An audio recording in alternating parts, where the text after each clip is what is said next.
Енді бұл ауыз су мәселесінде инженеринг енді конструкция групп деген компания туады. Сол мердігер жұмыс жасап жатыр қазіргі уақытта. 53% орындалып тұр жұмысының. Жоспар бойынша келе жатыр. Негізі қазан айының 10-на дейін бітіру керек, үлгереміз деген жоспармен келе жатыр. Кішкене құрылыс материалдары кішкене күтіліп қалып жатыр. Соған кетті мердігерлер, келгесін жұмысын жалғастырады. Жұмыстары жүріп жатыр былай.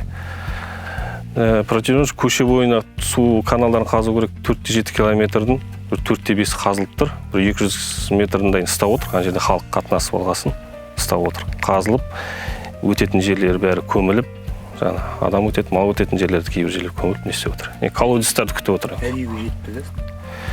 Әлі үйлерге де кіргізген жоқ. Бізде ауылда 70%-дай негізі кіріліп тұрды бұрынғынан. Қалған үйлерге кіргізіледі, сосын кольцлары, нелер, шахталар ауыстырылады. Жұмыс реконструкция, жөндеу жұмыстары жүргізіледі.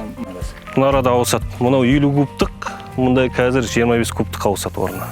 Жалпы мынау біткеннен кейін ауыл үй каждый үйге 100%-дай үйге су кіргізіліп тұрады ауыз су. Жалпы ауылда қазір 62 үй тұрақ тұрып жатыр. Бос үйлерге де негізі жақындап кіргізіп қоямыз деген жоспар бар.